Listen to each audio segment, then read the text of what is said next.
Rizav, Parikatute Shatarava, Bel Yaki, Miguzi Sem Shunov, Uv Kurvash Puro, Tipyrus Kurava, Vashpesh, Un Sanaga Godioso, Ti Almageros Uv Sanaga Visto through Sanaga Titikits. Welcome. Thank you for coming. I'm honored to be here on behalf of the ancestors to share Vashpesh, hand walking, and body wisdom, the art of body wellness through body awareness. So thank you for coming tonight.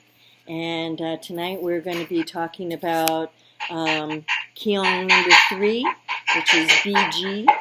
I want to do a little bit of a review so that we can kind of see what's happening, and Robin can be up to things on everything. What we're doing here is we are learning the ability to hear our body talk. We're creating the prevention of the best medicine for our body by learning how to listen to what our body is saying through the different Kyongs or chakras. We have 13 of them, and they were not initiated in the order that they were. I'm sorry, there's so much feedback right now. Is anybody else hearing this, or is it just me? I'm getting looks, so I guess it's just me. So I'll continue. So the 13 Kyong are energy vortexes that were created by Creator in the way that they were woken up. So they don't start at the root and go all the way up. They start in the way that they were awoken, which was number 1 is our throat, Daicho. Number 2 is Kopavi. Number 3 is bijii. Number 4, Jang Jang, is our genitals. Number 5 is our third eye. Number 6 is our belly button. 7 is 2 inches below that, Babid. 8 is back here, Pungbu. 9 is our thymus, our master healer gland. 10 is our Meong, and that is our diaphragm. 11 is 2 inches below that. 12 is our womb, and 13 is our feet. And so we are going to be going over each one of those today and seeing how they all correlate to our body. So the Kyong are vortexes of energy and light that are coming in, and they feed the information to that organ or that band that goes around it. So we talked with our throat first, Daicho. That is the first spoken words in the way we manifest what our needs and wants are. Our second one was Kopavi. That's our crown, and that's where we bring Creator and Spirit in and manifest Spirit in our life. We are able to know that we're not alone with our Kopavi being who we are and what we're doing. Tonight I want to get started a little bit with our salt ceremony, and that was one of the things that we like to have in our class to start off with our purification. So we can have any color of salt that will work for us. And we're finding that salt is Mother's gift to us. Mother does not need salt, we do. And we need it for our physical body. We need it to help our arms and our muscles flex and extend. We need them for our sodium-potassium pump. We need them to help move the nutrients through our kidneys and flush out the toxins.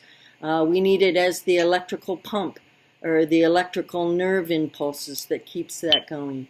So what we're doing with the salt ceremony, preferably it's a color, red, pink, black, And we're licking any one of our fingers, taking a pinch of salt and putting it on our tongue, and thinking happy thoughts while we are having our purification ceremony. So this is something that's real important, and it's real important in body wisdom on so many levels. Will help us stay healthy. Most of the time when we're doing salt ceremony, we're not dehydrated. And dehydration is the main thing that really affects our health, because it starts on the outside and works its way in. So if we are dehydrated, one of these Kyongs then, as they're flowering out, anytime we're dehydrated in that Kyong specifically, it'll get blocked and it will not give the information or feed the light and the energy to that organ or the system that it's responsible for. They all doing good so far? Yeah? Good. Okay, so a little bit more about Kopavi as a review is all about manifesting spirit in our body through honoring our connection to the Great Mystery. It's also, it's located here, and it also is located at C2, at the vertebrae C2. So if C2 is out, we're going to feel the effects of our Kopavi not being open in a way that it needs to be. Okay?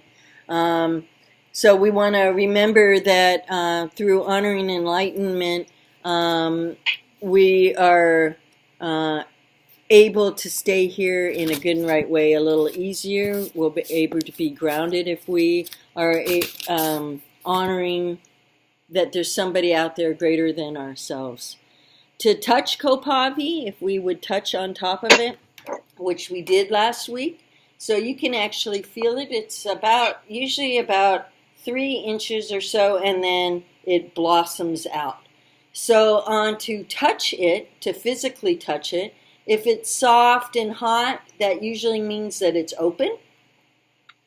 If it's a little bit colder or harder or sensitive, then that Kyong has been blocked or shifted or isn't really doing what it needs to be doing. It's blocked in some kind of way. And a lot of times, as I said, I felt it in the shower when it would hit on the outskirts. Most of mine on the middle was really good.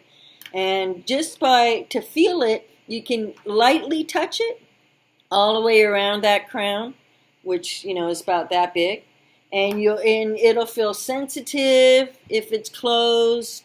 It might feel cold. It might feel. You might even feel it in your hands, and you would feel it around the tips of your thumb, or right down at the first knuckle. You feel a little sensitivity if one of those are not in a good way.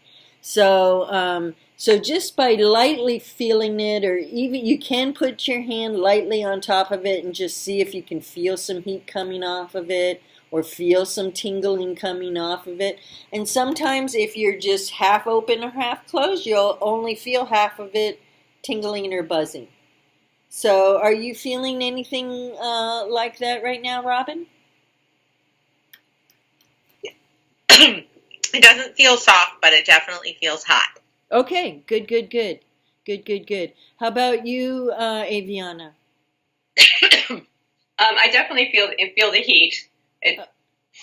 Yeah. Okay, good. Yeah, maybe a little tight in the center, but I definitely feel the heat coming from it. Okay, good. And Jamie, how about you? I was actually wondering, because last week, we talked about it being too hot, too cold, or really hot or really cold. What if it's just like not emitting lots of heat or being cold? Because that's what it is right now. So it's kind of warm, kind of warmish and simmering then, right? No, not even. It feels really, I don't know, like balanced in regards to the temperature. Yeah. Versus last week, remember it being really like hot in some areas and then a little cold in other areas. But right now, as we were doing exercise, it was a lot more level, I guess. Okay, so last week you came out of the Vision Keeper Summit, and as you said, it was blasting open. And so now this week you've had a chance to work with it and bring that energy back in so that it's a nice, good, balanced way. That's really good. That's really good. So the stone that we worked with last week to help that Kopavi was citrine. And citrine is a beautiful, beautiful stone. I talked a little bit about it with Aviana and Robin before you got on, Jamie. It is a master healer stone, and it helps to bring Creator, that sun, power energy down into the crown. It helps to activate the crown and open it, and it helps the intuition, and it helps to enhance the concentration. Your concentration. As I said, citrine, you will really find that it will work on any part of your body, any physical part of your body, that if you're really working on something that has a lot of scar tissue, any kind of bruises, any kind of discomfort, you also can hold that citrine in your hand and have the energy be received in your left hand as well. If you don't have the energy to actually work with it or lay it there, has been many times that I've just been able only to hold it and either receive that energy or release that energy, whatever feels right for you as you're holding it. And again, you can hold it until it pulses, or you can hold it until it slips off and you fall asleep, anything that happens that way. So with getting on and moving on a little bit, I want to talk a little bit more about the body talk and the body wisdom that our body is trying to teach us, talk to us a little bit about. We've had 2 Kyong so far that we've just started working with, so we can start doing our body checks. And so we want to make it as easy as possible for our bodies to work on our behalf as it can. And so starting as early as when we get up out of bed. It's not always easy for people to get up out of bed. And the first reason is because when they've been sleeping for 8 hours or more, or they've been down for at least an hour and a half if you're not sleeping, and all of a sudden they're wanting to get up, and they get up like this and use all of the muscles within their torso to bring their body up. That's a lot of strain on all of the muscles. It's a lot of strain on the systems that have been down and relaxed. And now all of a sudden, we're just going to sit straight up and we're going to be ready to go. Well, the body doesn't really work like that. It needs a second or 4 to get all those levels and all those systems at least balanced out.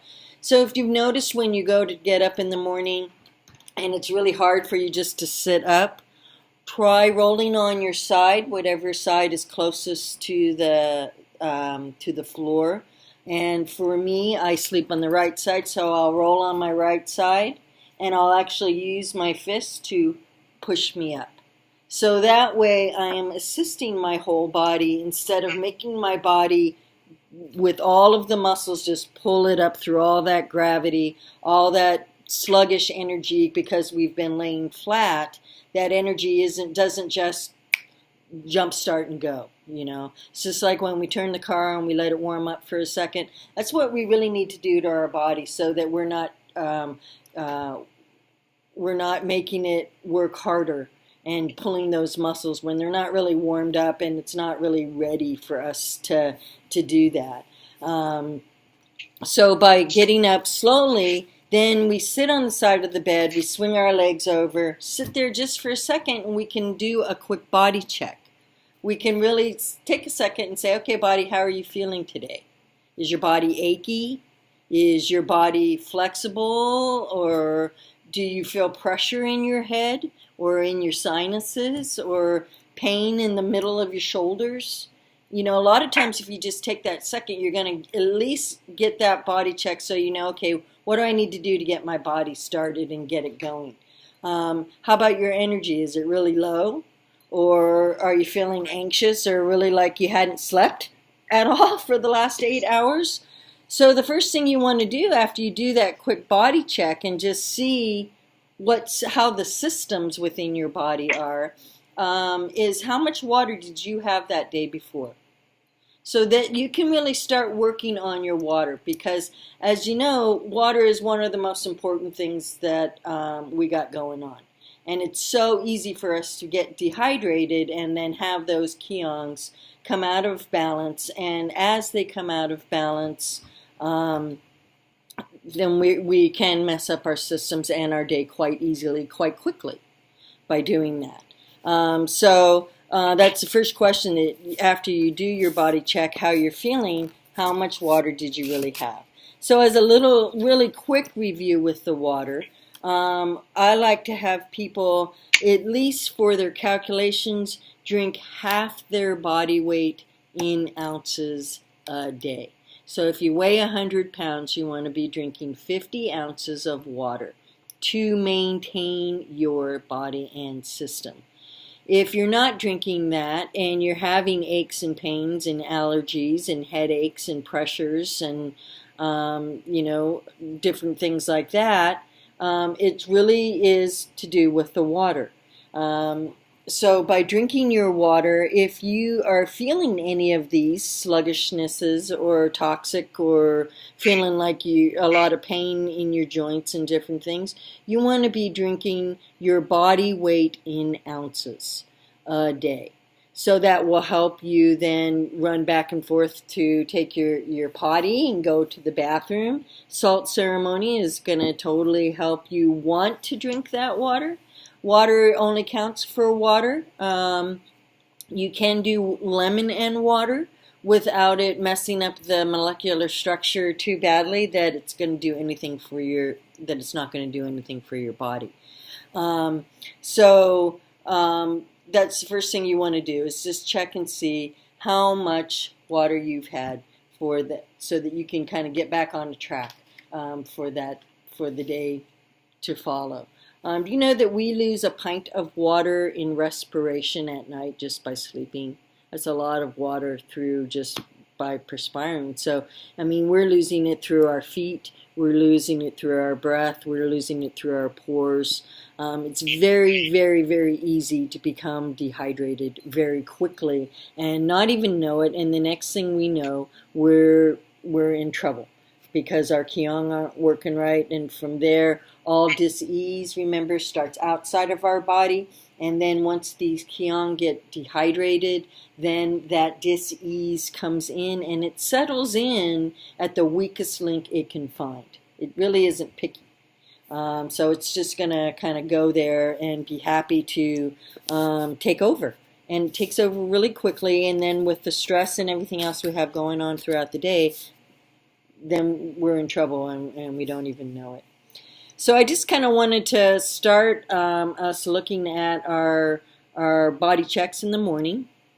And now that we're starting with our third Kyong, bijii, that is our heart Kyong. And that was our first emotion. That was all about accepting love in our life, or how do we give and receive love in our life. Bijii's purpose is all about divine love. How are we receiving and giving that divine love, or how are we interpreting it in our body in this moment? Are we feeling loved? Are we accepting the love that is being given to us? Through all of that, how do we give and receive that energy, the energy of emotion, and it translates to the heart physically? How does that heart receive and give love? That's kind of the very bottom line for bijii. It's a very emotional Kyong, and it can, through any type of emotion, it can accept or it can go south. On however we accept a compliment or however we accept a criticism, it will do what it needs to do. It's physically located in the middle of the sternum, right around the thoracic 4 through 6. So in here, we can really feel our bijii by physically touching it. And again, it's going to be really sensitive if we have any if that Kyong is off at all, you'll really be able to feel it by just lightly touching it, palpating it, going around.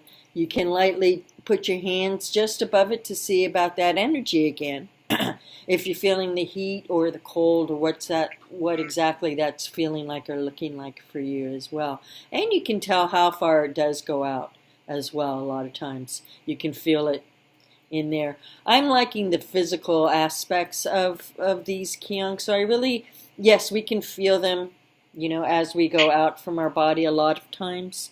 But I like to feel it really softly and feel what it feels like physically, and what it feels like. Sometimes it's really, really sensitive. You just can't even touch it. Other times you touch it and it's like, ooh, this feels really good. Feels really warm and fuzzy today. And you've probably had a really good day. Hadn't had any criticisms or any fights or anything like that. And so it's just learning the difference on how that Kyong feels in the day that you've had with it. On the medicine wheel, it's located in the west. In the west. Were you able to get the paperwork that we sent out, Robin? Were you able to? Okay, Yeah, good. that was no problem. Okay, good. So on the medicine wheel, it's on that outer circle that we're working with, and the third one.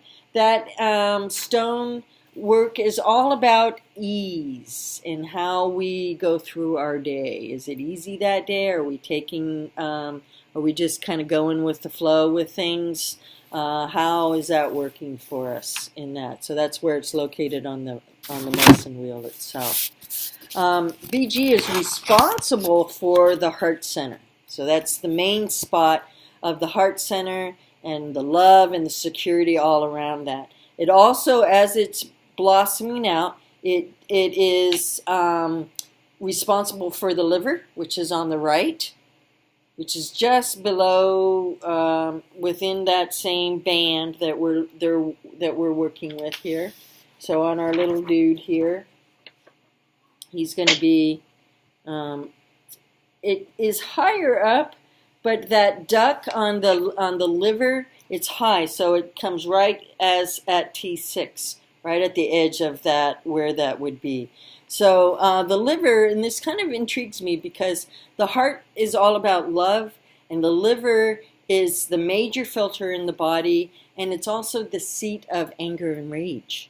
So we are working with really two huge dynamics here. It also is responsible for the gallbladder right up there in that hepatic duct under there, and that's where all the bile is created. That's also where bitterness it sits. It's so it's a kind of an interesting area in that whole thing that we're working with. For me, my history with bijii and how it affected me, and we're working with Robin. I'm kind of just giving my history of each Kyong when it was at its lowest and broken the most. And so my history is working in the hospital with the cardiovascular X-ray labs, and I received radiation poisoning there. And so each one of my Kyong took a whole different hit, and I didn't understand the signs and the symptoms when they were coming. And so for me, I think I shared a little bit with you before about my history where I was a dedicated healthcare professional, and that was my main thing. I gave until I didn't have anything else to give, and then I was able to find a little bit more in my back pocket that I could give just a tiny bit more. But receiving wasn't really in my scope. I didn't really know how to receive. I only know how to give with this particular thing. So for me, it started off that working in the hospitals, we worked, it felt like 20-hour days, but they were only supposed to be 10-hour days. We did a lot of overtime and a lot of different things like that. So for me now, by the time that I started looking at bijii, I was sick and nauseated all the time. So I lived in Monterey, and I would get up at 3 o'clock in the morning to get ready to work at Stanford, which was in Palo Alto, which was a good hour and a half or so commute. And I would go and work there for 2 days. My folks lived in that area, so I could just stay the night there. And then I would be on the floor by 7 o'clock and start my 10-hour days, which really I wasn't done until many times 9 or 10 o'clock at night. So my own health care for myself was really bad. Being nauseated, and I would throw up in the morning. So I had this little routine. I'd get up, I'd take my shower, already being sick and stuff. I would get my little smoothie. I would get in the car, start to go to work, going up 17, which is a really windy highway. And there was always this one part that I would puke and keep on going. And a lot of times I didn't even stop. I was so organized, I'd puke and put it down, and, you know, how detached is that? But that's a whole different story. So that was really a lot for me, and a lot of liver pain. I would just have a lot of aches in this area. By now, I am wearing lead aprons, and our lead aprons were, in the beginning, they were close to 25 pounds, all in the front.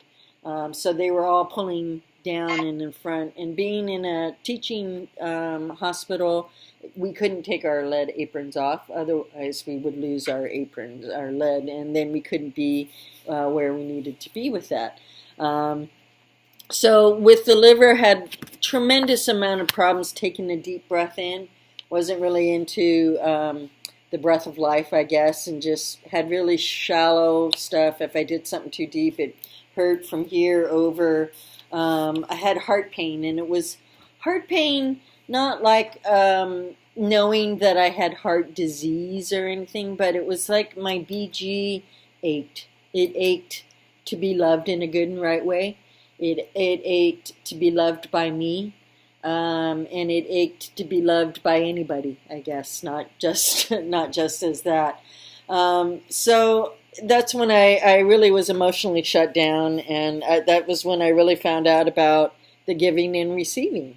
That, you know, if I can't receive, then I'm really not authentically giving. And that was a really hard one for me because I was all about giving. I did not know how to receive. I did not know how to receive a hug. I did not know how to receive a compliment. And so, man, I was so surprised when I learned that I just wasn't authentic in who I was trying to be, or what I was trying to be, because I wasn't taking care of myself and not even giving myself a little bit of a priority. I wasn't there. So my idea was of giving and receiving, the ratio was so off, and I was so out of balance that that's when I realized how things was going like that. If I got emotionally mad, I would get really, really hot, but I couldn't tell that emotion. I didn't know how to read. I didn't know how to tell my emotions. I didn't know how to tell if I was happy, sad, glad, angry. I didn't know that. So, you know, I got to learn my emotions after I went through all of that, which was quite a process. I didn't know how to receive a compliment. And in my mind, a lot of people, many people, don't know how to receive compliments. And by that, I mean, I give you a compliment. You're a beautiful person. You're wonderful for what you're doing. I love to see your sparkly eyes, whatever that compliment is. And I would already be, oh, wow, and do you know? And I wouldn't even say thank you, or really I'd be on to the next subject before, you know, making that person feel less than to help or to give a compliment. So when I was in my counseling and I was learning how to receive, I had to physically put my hand on my heart to receive a compliment. And I had to leave it there for 5 seconds. Man, that was the longest 5 seconds. But one step, I finally got to the point where I could hold it and not be running off or trying to give back a compliment or, and so for me now today, I still really work with that because it's so important for bijii to be able to receive, and not always to just give. And when you can receive, even from yourself, I mean, I didn't make myself a priority, so I wasn't receiving anything from myself. And bijii can feel that. Bijii is very emotional, and it just can feel your love that you're giving back to yourself. It can feel the love that Creator has for us most of the time. But so many of us just have shut that little emotional trigger down.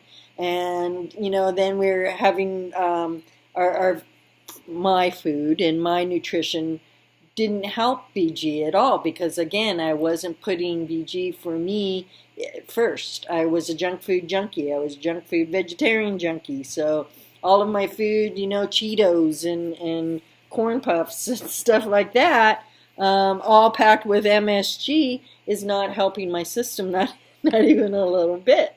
So again, I'm not taking care of bijii. So I've got MSG in my system now. We went over that a little bit. MSG is one of the worst processed salts or food processing things that we could put into our body.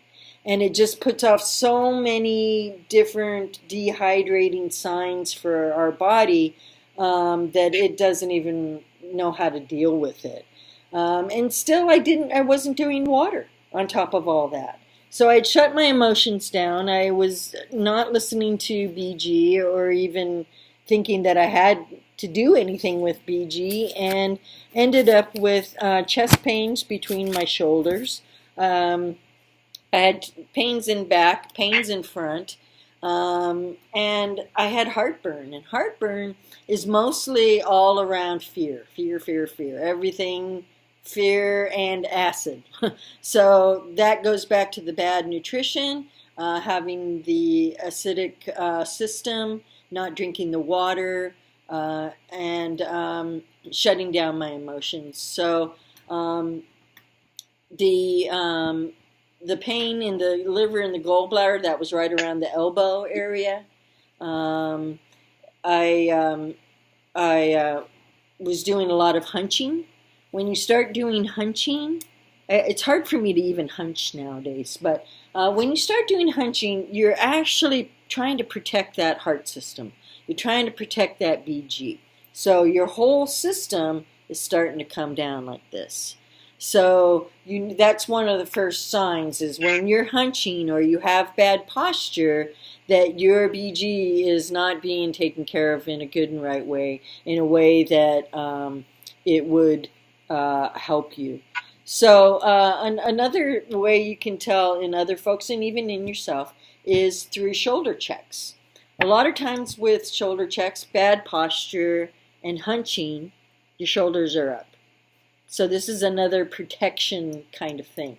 I see people walking around like this all the time. So for me, I used to walk around like this as well. And so I would have to stop doing what I was doing and do a shoulder check. Just right now, just stop, do a shoulder check. Where are they at? Are you wearing earrings? Yeah, bring them back down. And I had to consciously do all of these little things to get my mind back on track.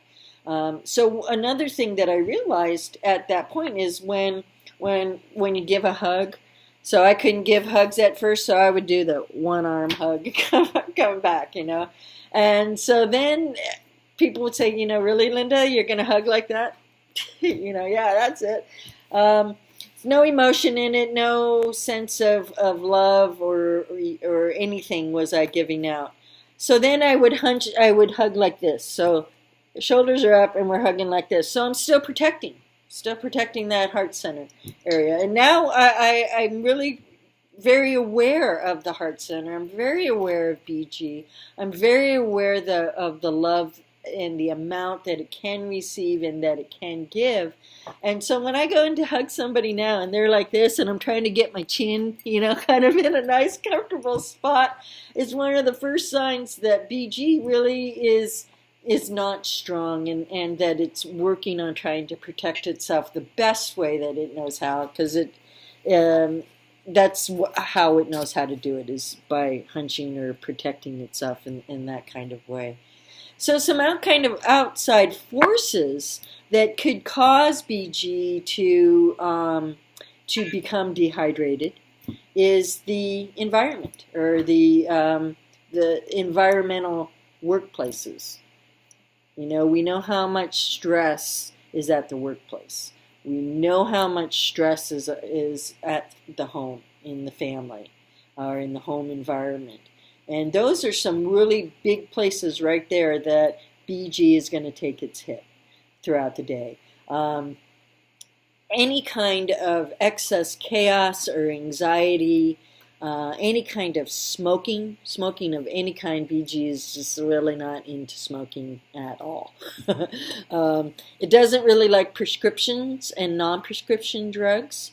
It's really hard for bijii to break those down. Last time we talked about some of those medications that folks are on for depression and anxiety and heart stuff, that they are tablets. They're not capsules.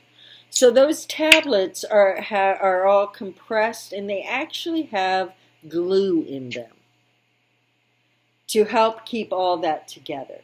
So then once we put the glue inside the body on top of everything else, then it's like, what? How do I deal with glue? What am I supposed to do with that? And again, we'll just put it to the side, any little cavity or sinus or space that it can find, and then it will create hardening of the arteries and different things like that.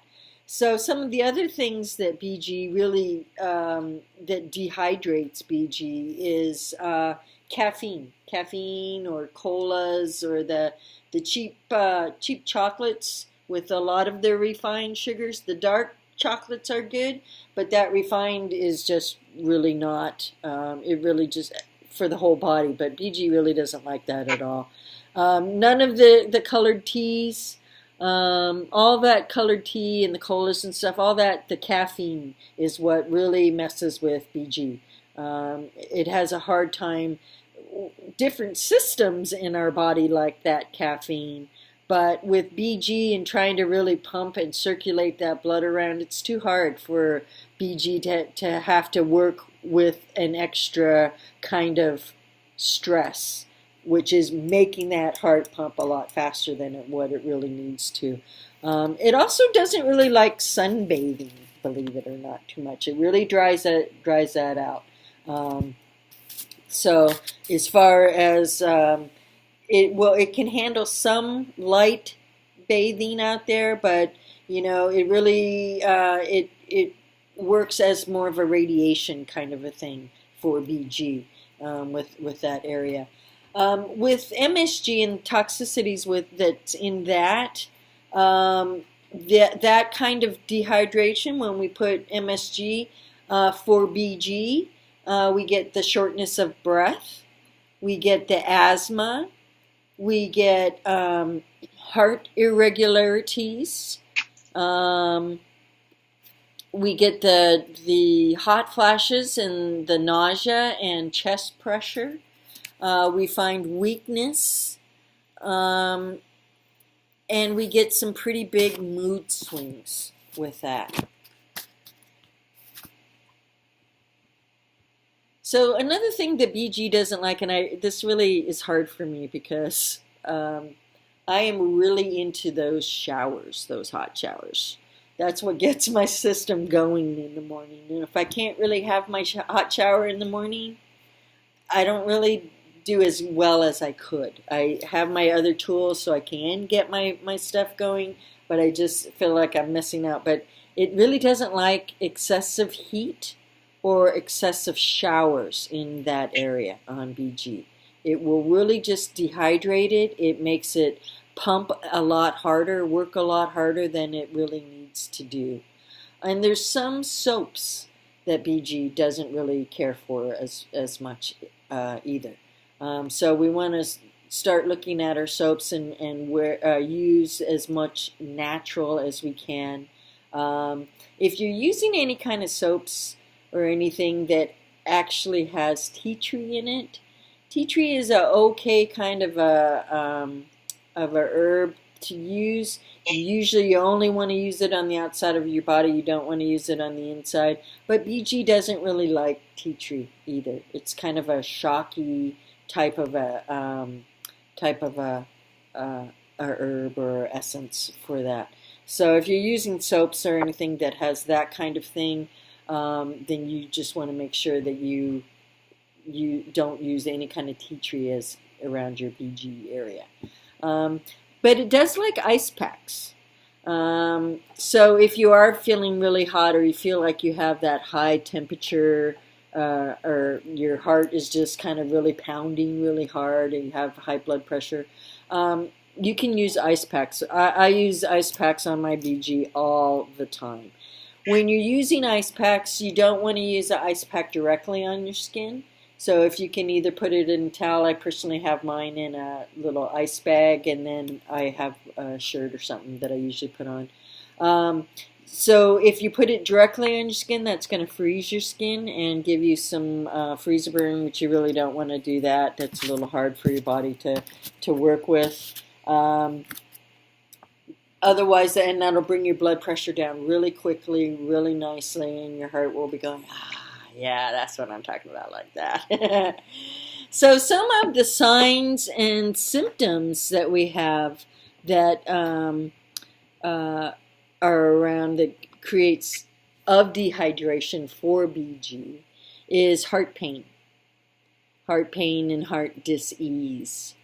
A lot of times that'll be like a long-standing emotional problems, having lack of joy in your life. And a lot of times those are kind of people that will get hardening of the arteries. We actually saw that a lot in the hospital and working with that. Was the more people that didn't have joy in their life was the more people that we saw with the hardening of the artery part, the atherosclerosis, where the veins and arteries would actually be getting blocked within the heart. So it was kind of interesting. You could just kind of start seeing the types of people that are going to have the type of dis-ease more so than others by looking at bijii. Some of the other symptoms is pain in the shoulders, and it's a sharp stabbing pain usually. A lot of times kind of pain that if you take a deep breath, that just takes your breath away. You can't take that much because the pain is so much. A lot of times in that area as well, the ribs are out in that area. If the Kyong is dehydrated and it's closing down and not allowing that information and that light to come out, then the energy will stop and the vertebrae will actually shift as well. So a lot of times, all you'll need is to have an adjustment, getting those vertebrae back on a track and helping that Kyong open back up again.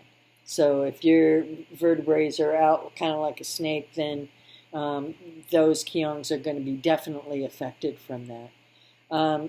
Chest pain or rib pain, in the not being able to take a breath. Liver and gallbladder pain.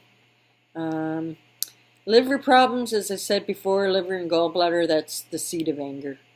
And, it's like chronic complaining and trying to justify or finding fault to deceive what you're really doing so that you can kind of be a little easier on yourself. But no. Too much complaining, too much justifying things is going to backfire on you, and it's not going to do what you're going to need. Shingles is another symptom that you can get when bijii is out of balance.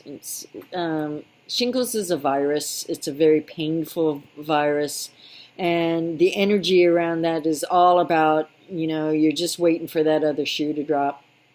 Lots of fear and tension around it, and it's a hard emotion or energy to work with when you have shingles. It just will come out in kind of a rash, and it's just very, very nasty. It's a nasty one, and I pray for anybody that does have that, because it's so uncomfortable to have to deal with. But the starting of that is just fear. Fear, what's next? What are we? How are we going to keep doing this? Another sign of dehydration for bijii is a fever. And fever is all about anger, keeping that inside, burning up, burning the emotions. When I did finally get into my my counseling, it was the most interesting thing, because I could always tell when, since I didn't know my emotions, the one thing that I could tell, and that was my starting point, was if the counselor hit something that pushed a button, I would automatically just be stripping my clothes off, because I couldn't get, I was just ridiculously hot. I couldn't get cool fast enough. If she said something that really messed me up and I closed down my feelings, then I would get freezing. And it was so interesting how that's how I started telling about emotions. If they made me get really, really hot, then I knew I was on to something. If I was really, really cold, I was shutting down, and then I really had to go a little bit deeper and trying to figure out what exactly that was. So low blood pressure or high blood pressure, heartburn, and that's due to the acidic system. And so that's like a lot of red meats, a lot of fried foods, a lot of caffeine, not a lot of water, and it's also heartburn has to do with more fear. So our bijii just holds so much, emotion that, no wonder we have the problems and the heart problems and things that we do with it. Nauseation, anxiety, and that's, not trusting the flow of life, the procession of life that's coming through us right now. Posture is a really big sign and symptom for a dehydrated bijii. Hepatitis is another one as well. And that's the resistance to change, and fear, and anger, and hatred. And, that's just so much that bijii is dealing with emotionally. That's some really heavy hitters in there. Fear, anger, hatred, all that stuff. Bijii is, I look at bijii and it blows me away, because it's our first emotion that was created, and that emotion is love. And how far have we gone away from love? And so the further we get away from love in our life, the harder it is for bijii. And so, bijii really has it going on. It really has to work so hard on our behalf. It's like I just want to do whatever I can now that I know bijii, and now I know what I put bijii through. I really just want to make it as easy as possible for bijii, because dang, they're working hard on our behalf. They really are. Indigestion is another one, and that's more of that gut level fear and dread and anxiety. So how are we doing so far? Are we following along? Do you have any of these kind of symptoms, Jamie? I do have experience with like nausea, and I know a lot of mine has to do with like prescriptions that I've been put on to make me really just my body has a hard time assimilating it. Right. But I did have shingles when I was a kid, which the doctors couldn't believe it was shingles because it's usually an adult virus that runs in adults. Yeah. But I had that in high school. But I was also in like major overwhelm. I was head of many clubs and on varsity volleyball. Plus, I had a business and a job. Yeah. I just had a lot going on during that time. What is it called?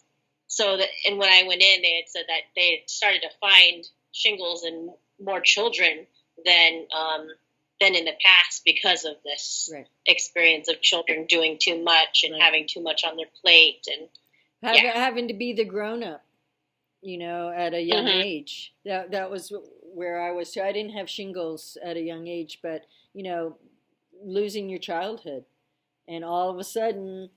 You can't receive that love because you have to be somebody that you're not in that time. Yeah, I can totally understand that for you. Wow. How about you, Aviana? Yeah, not so much. I mean, the only thing that I noticed, and I don't know if you mentioned this one, how about heart palpitations? Yes. Thank you. I did forget to say that. Heart palpitations is a big one, and that's also one for fear. Okay. I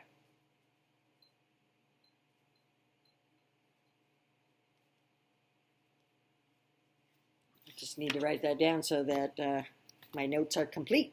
Yeah. Yeah.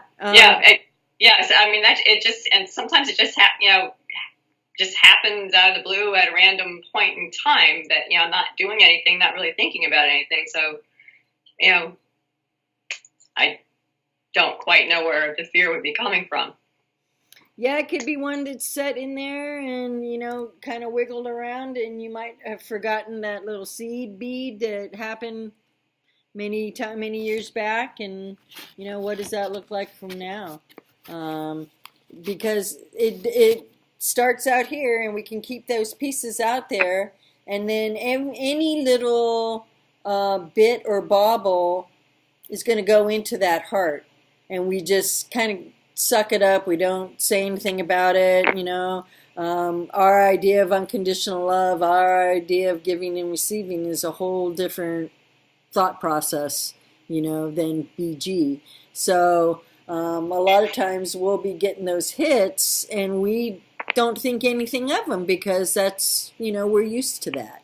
Isn't that how everybody is treated, or isn't that how everybody does it, kind of thing? Because that's what a lot of times.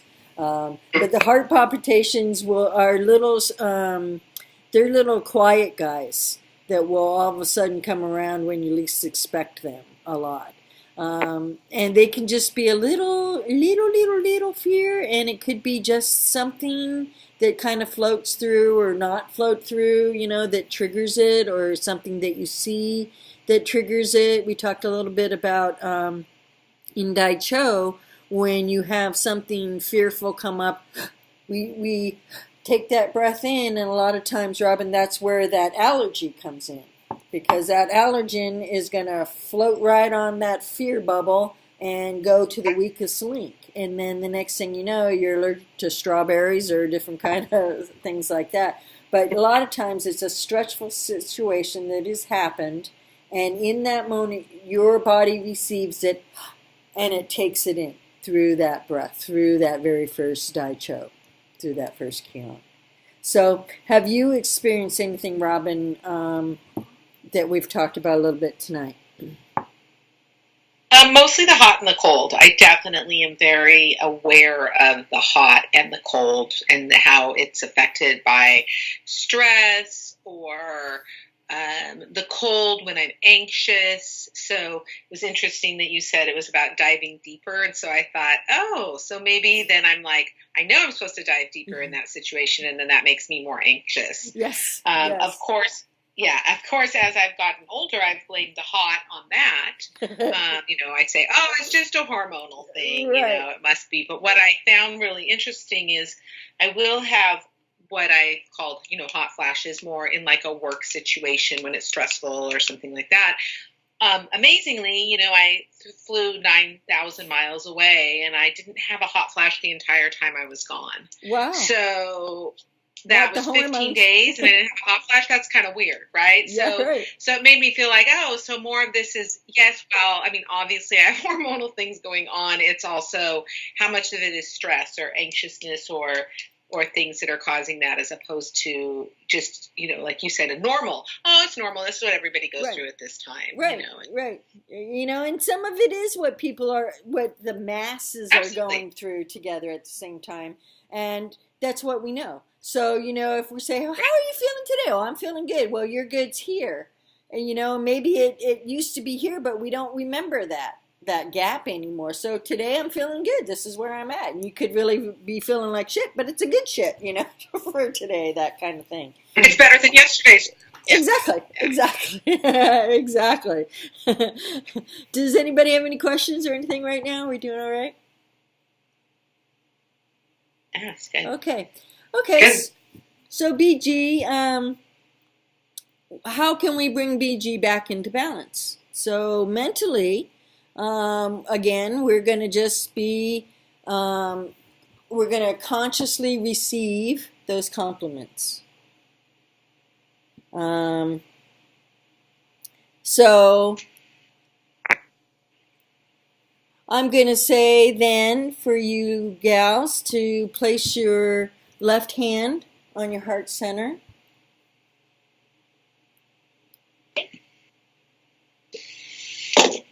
And I'm going to say to look into the camera, and I'm going to be giving all three of you just the most beautiful, beautiful. And I just want you to put your hand on your heart for 5 seconds and just kind of take a breath in with it and hold it there. So thank you all so much for coming. Thank you for who you are in my life. Thank you for the beautiful essence that you give to the world, and thank you for that bright shining light that we would be missed without. Take a deep breath in, just feel it, let it go. Yeah, baby.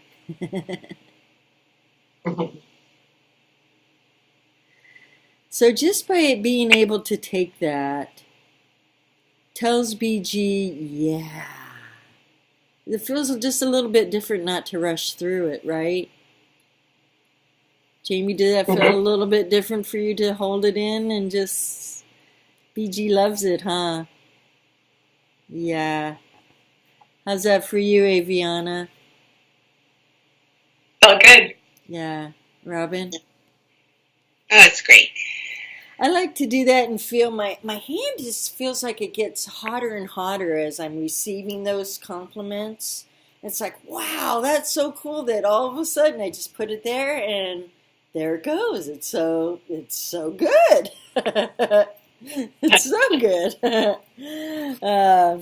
So also mentally, we want to be aware of the spoken words for bijii. We've been going over some words, Robin, that could dehydrate bijii. And all of these words the root word is caused by fear. Okay? So these words starting now, anxious, apprehensive, cautious, clammy, cowardice, defensive, doubt, embarrassed, evasive, foreboding, frantic, horrified, negating, hysterical, Did you get that? Mhm. Okay. Okay. Nervous, irrational, panicked, paralyzed, paranoid, scared, secretive, shaky, shy, skeptical, stage fright. I've been feeling that a lot lately. Tense, terrified, threatened, timid, trapped, uncertain, uneasy. Yeah. What was after timid? I cut out. Threatened. Oh, I got threatened, timid, and then there was something excuse me. Trapped. Oh, okay. And after that was, sorry, No it worries. cut out after that. Yeah, no worries. Uncertain, uneasy, vulnerable,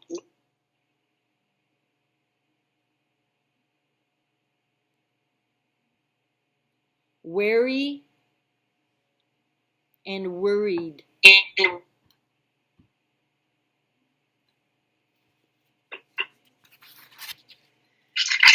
Oh yeah, I have a couple of those going on and off. How about you, Robin?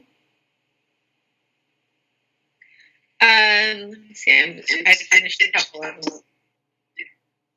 Yeah, I definitely have, and I have had some more so in my life than others. I used to be terribly stage fright. I used to have terrible stage fright, and now I got to a point where I'm like, yeah, whatever. Right. You know, I mean, if I mess up, I mess up. Right. You know, it doesn't matter. I was definitely described as timid and shy and all those things until I realized it was just I had to process what I wanted to say before I said it. Yeah. And I wasn't so much judging what I was going to say, but if I didn't think it would bring value, I wouldn't say it.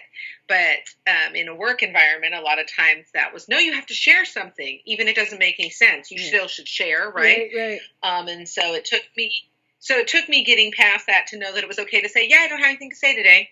You know, that was okay to say that. Right. So yeah, I've definitely had some of those triggered. Some of those feelings. Oh, good. Good that you are able to be aware of them. Right on. How about you, Jamie? It didn't, like, a lot of them didn't, like, burst with energy. Like the Kopavi was really sensitive, right, to those words when you were saying it last week. This one is kind of more like, I don't know, I feel like my bijii is okay right now. Okay, good. What is it called? I was trying to think if there's any words that really pop out, but not really this time. Excellent. That's good. How about you, Aviana? Yeah, I mean, there are a few words in the list that you know, like I know I go back and forth with. You know, some days are a little bit stronger than other days. You know, it just kind of depends on the situation and probably how balanced I'm feeling, how well rested I am. If I'm not well rested, I think more of these words creep into the mind and into the vocabulary. Yes, definitely. So good. Thumbs up for you, girlfriend. I'm glad you're doing good on that. Yeah, that's definitely it, you know, and the rest and the dehydration are the two big keys for those Kyong and how to help keep them, you know, on track, on a good track. That's good. So then for us, then at the end of the day, we want to ask ourselves mentally, we're still working on how to bring Kopavi back. What did you do nice for yourself at the end of the day? You know, that's the question that Kopavi wants you to ask. What did you do nice for you today, for yourself?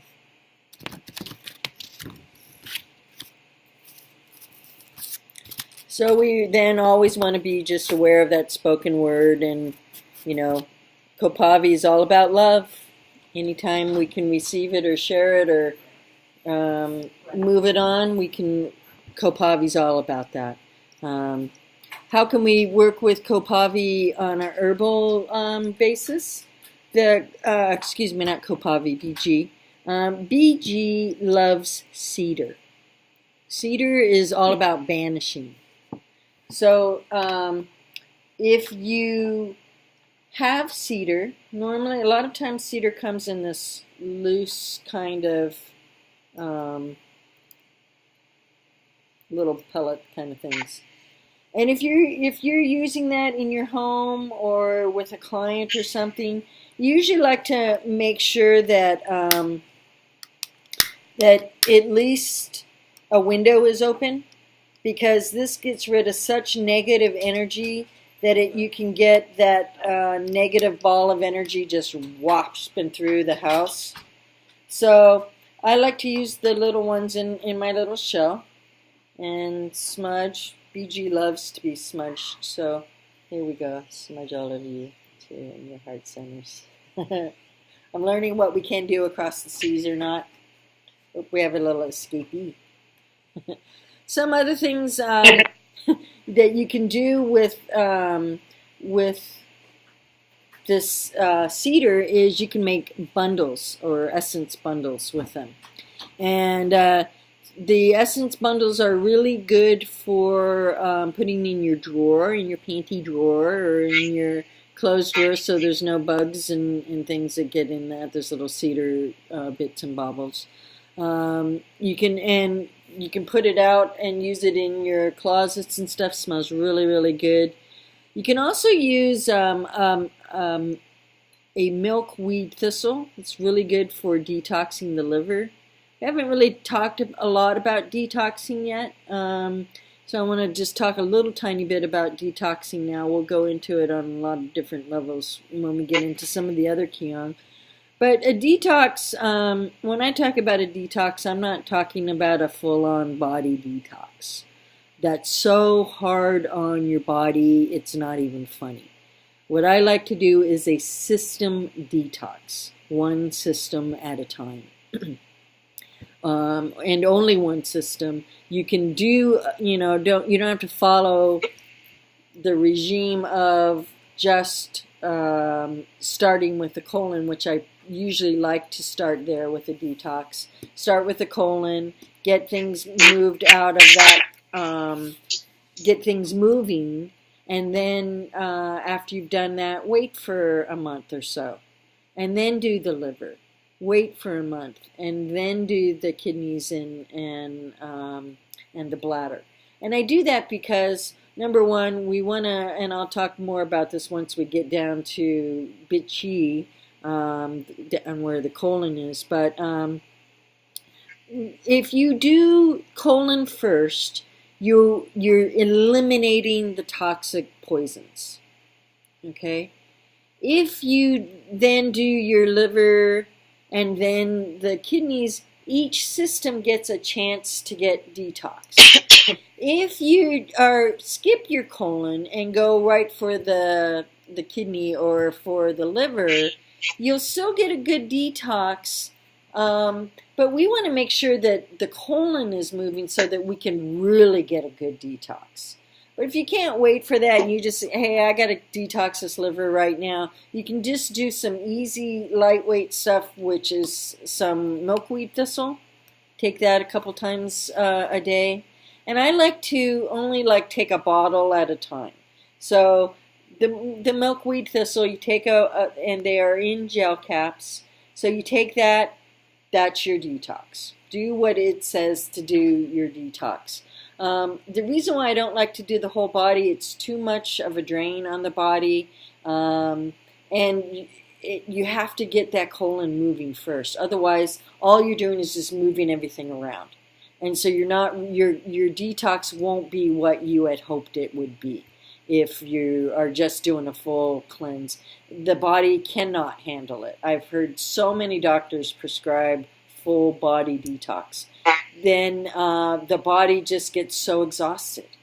And it really doesn't help in a way that's going to be beneficial for you. So it's better to take that time.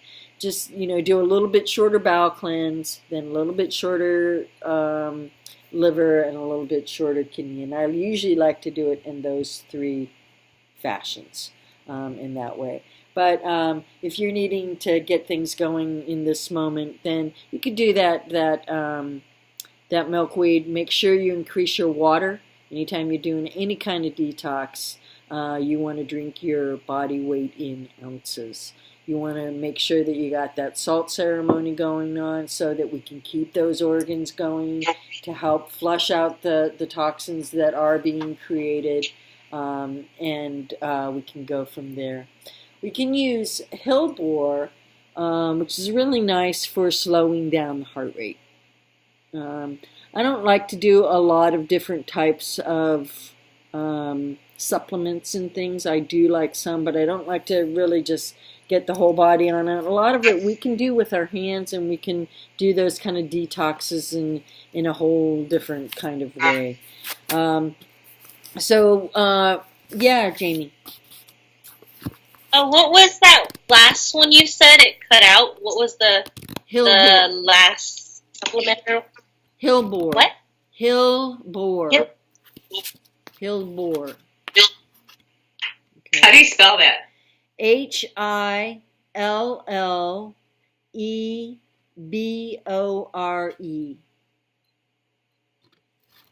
Okay, thank you. Yeah. What is that? It's a plant. It's about the only thing I could really... It's a plant that helps slow down the heart rate. Okay, cool. Thanks. Yeah. So physically, some of the things we can do to get bijii back on track is water. Bijii loves water. Our heart is about 85% water with the blood that is pumping through. Salt ceremony is really good for bijii. Helps with that electrical pumping. And if our electrical is off, then the heart's really going to be in a hard shape. It likes electrolytes for the energy.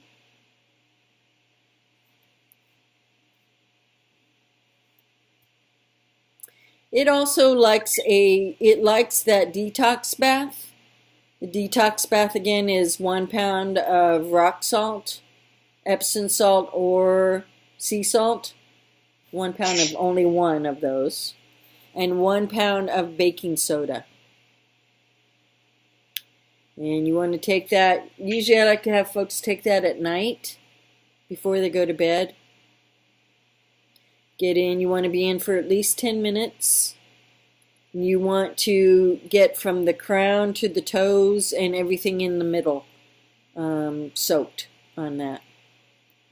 You can be in it longer for 10 minutes if you want. You don't want it to be so hot that you're gonna have a sweat bath. You don't really want a sweat bath because this bath is so drawing and pulling of those toxins. You could really overcook yourself very quickly, and I've done that a couple times. It's not fun for the bath when you overcook. And remember, bijii doesn't like that hot water.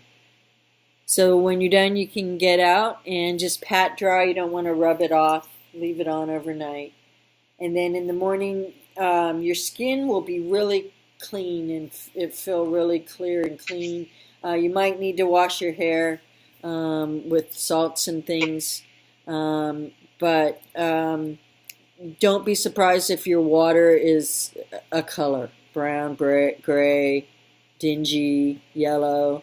I've heard many different colors come out of these baths. People are blown away about these baths. They're very dehydrated, very drawing. They just pull that toxin right out of there. The salts pull it out. The baking soda seals it off so that that negative or that heavy energy can't return back in there. And if you really liking them, when I was so sick and was taking these baths, I was taking them every other day for several months, and then I would take them for every 3 days and then once a week, and now I'll do anywhere between every other week and once a month with a bath. And they're just good baths to have to really pull out those toxins, really help you get back on a track if you've been doing all that traveling and different things like that. Just really wonderful baths. I really recommend them pretty highly for folks. One way that you can adjust this area, the sternum area, and that's a lot of times where the ribs will kind of come away from the sternum. That's where you could be getting some of that pressure, the little difficulty in breathing, and a good way to adjust that or see if you can, and I can usually get to do it, but what you want to do is you want to be in your seated position and put your arms up so that they're even with your shoulders, and then bring them back. Bring that whole arm back. Okay, so that you're getting that pinch between the shoulders, and you're working on this area specifically, stretching that back. And a lot of times, even if you stretch back like this as well, and take your arms and stretch back, you can feel that beautiful stretch all in that sternum area. Are you feeling that, girls? So, yeah. Robin, you feeling that? Absolutely. Yeah, it's a good one. Feels really good. Just stretches that whole, brings in that whole energy into that area. And then the opposite of that, so that we can make sure that we're working on our front and our back Kyong of bijii, is to reach around and give yourself a hug. Now, as you're reaching around, you want to try and get to, let's see if I can do this here. You want to try and get at least to the scapular ridge right there, okay, on each of those. If you can, that's awesome. And then what you want to do is take a deep breath in through here, okay? So you're squeezing yourself and you're spreading out the back part of your shoulders, and you're taking a breath, and as you're taking in that breath, it's really just opening up that back area for you in the bijii behind. Are you feeling that stretch behind there, gals? Is that feeling? Yep. Yeah. Yeah. Really nice. So if you're feeling that pinch, or you're feeling, that pressure in those shoulder blades, just try and give yourself a hug. A lot of times that's where it's telling you, hey, have you had your hugs today? When they say 10 hugs a day, they're really meaning 10 hugs a day. And you get to help with that number. It doesn't have to be 10 from other people. It can help. You can give yourself those hugs as well. The other thing that we can do is our shoulder checks. If you are somebody that is prone to having shoulders up here or doing that slouching, just sporadically say to yourself, shoulder check, where are they? Stop what you're doing, freeze, catch yourself, give yourself a break, give yourself a hug, however, whatever you might need to do. You want to check and make sure you're not using those earrings, and that you're hugging whenever you can. The other thing you can do if you're having that liver pain and stuff, you can actually see if your liver is sensitive by just touching it. It's going to be at the elbow level on the side here. And you can just take your fingers, if it is sore and sensitive, and I like to just take my index finger and just rub it up and down real vigorously a couple times. And you might feel a lot of sore and sensitivity just in that area. If you're feeling that sensitive in that area, then that liver is a little bit congested.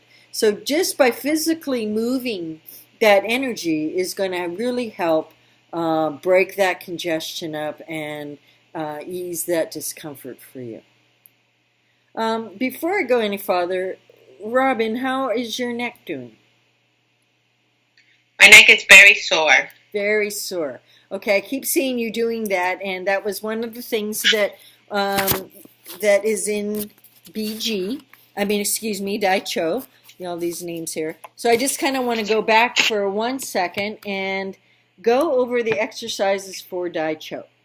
So Daicho is in the throat, and it also kind of represents that top bit right under the clavicles. Okay, so with Daicho and our neck, it isn't ergonomically correct, or so. Our necks do not move like that, side to side, ear to shoulder, like that. Okay, our necks were made to go like this, to turn like this. So what we want to do when we're stretching our necks is take our chin and go to our shoulder. And go as far as you can down. And you'll feel that stretch all along the opposite side, okay? And then what you want to do is just roll that chin to chest, chin to the other shoulder. And you'll find when you get used to it, now roll your chin up towards the ceiling. Look for any of those spiders. And make that circle complete. So complete. And I like to do that on each side about 3 times, slow and easy. Good, good, good. And what that will do is your neck will start pre-adjusting itself for you. And I do this every day. This is part of those just body stretches that I'm going to do because I have so much problems with my neck. I have the spina bifida in there, and I have all the spurring and lipping and the bulging. Just by rounding that around, you'll start being able to self-adjust your neck, okay? And you'll find that your neck pain and your neck pressure will be much less if you can go chin to shoulder as opposed to ears to shoulder.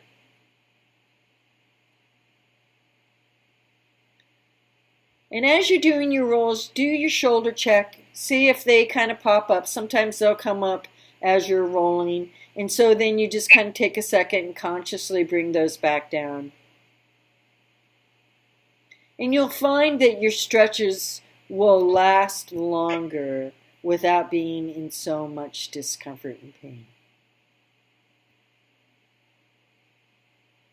How's that feeling for you, Robin? That's good. Do you notice a little difference from tweaking? Yeah. I call that tweaking as opposed to, kind of stretching it out. Well, yeah, because when I go like this, it goes, and so I'm like, oh yeah, that's great, but that's not great. Well, you do want it to move, but you don't want it to, squish like that. You'll really get a lot more mobility from doing the chin to the shoulder. Right. As opposed to the ear to the. So I just needed to take a quick time out for that one, and and go back with that. So we got the liver. Did anybody find any sensitive spots on their liver?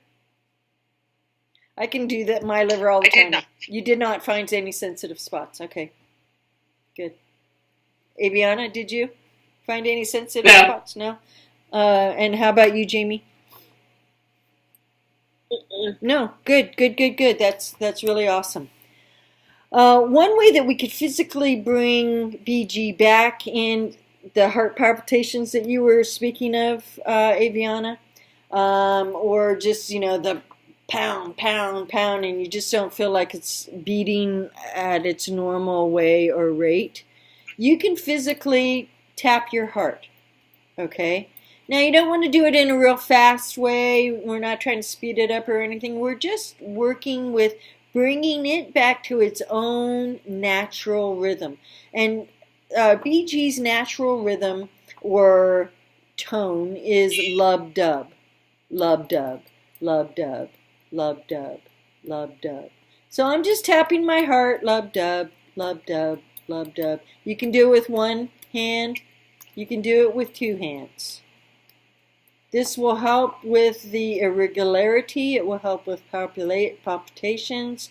It will help with high blood pressure and low blood pressure.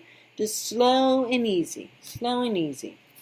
And that's, one real easy way that we can just, bring it back in, as well as the asthma. Just holding that area or tapping this area will help with your breathing. I've had many clients who have started doing their tapping, and they've been able to release their inhalant. Okay, so that one is one of the most easy ways to kind of get things back on a track physically with your tapping. How can we bring bijii back into balance with our hands? Well, our first way is just rubbing them together. Front, back, getting that energy going. Remember, ancestors say when we have pain or discomfort, it's because that energy isn't running in a balanced way. Okay? So just by rubbing our hands together, we can create energy and help that circulation flow within our bodies. We can do our finger holds. Okay? So for our nausea, if you have a lot of problems with nausea, remember that our left hand is our receiving of energy. Our right hand is releasing that energy in which no longer serves us. So if we're nauseated, we want to release that nauseated feeling. So we want to just hold our right middle finger until we feel a balanced pulse. Okay, so we can bring that finger down to our sides, or we can just, have it relaxed here in a nice relaxed way. I particularly love this one. When I was so sick, nauseation was an everyday event for me. So when ancestors said, hey, just hold your finger, I could do that. I had the energy to do that. And it has saved me on some really tremendous ways, so that I'm not going to puke or I'm not going to feel that nasty nauseated feeling. For our hot and cold flashes, if we want to generate heat, bring heat into our body, we want to hold our left index finger. Another really, really good one to have in your toolbox. It's also, our index fingers also are about fear.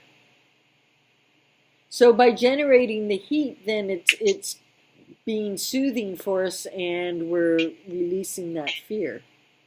But we're releasing that heat. If we want to release heat from our body, we want to hold our right index finger.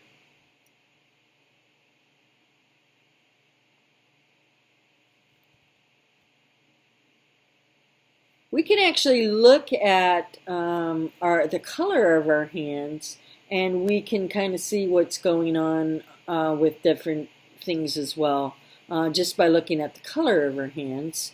And so blue hands, we can see blue along the outer ridge of our hand from our thumb into that Venus pad. A lot of times we can see blue there. We can see blue on that heart line itself. We can see blue within the fingers a lot of times. Blue is all about how the heart is not circulating the blood in a good and right way. So I'm just looking at our little recording time, so I'm going to have to turn that off for a second. Don't go anywhere. But I am only allowed an hour and a half, and I'm in an hour and 28 minutes. So, so just for a second here, this concludes our class with bijii. Thank you so much for coming, and next week we will be talking about our fourth Kyong, Jang Jang. We'll see you then. Bye-bye.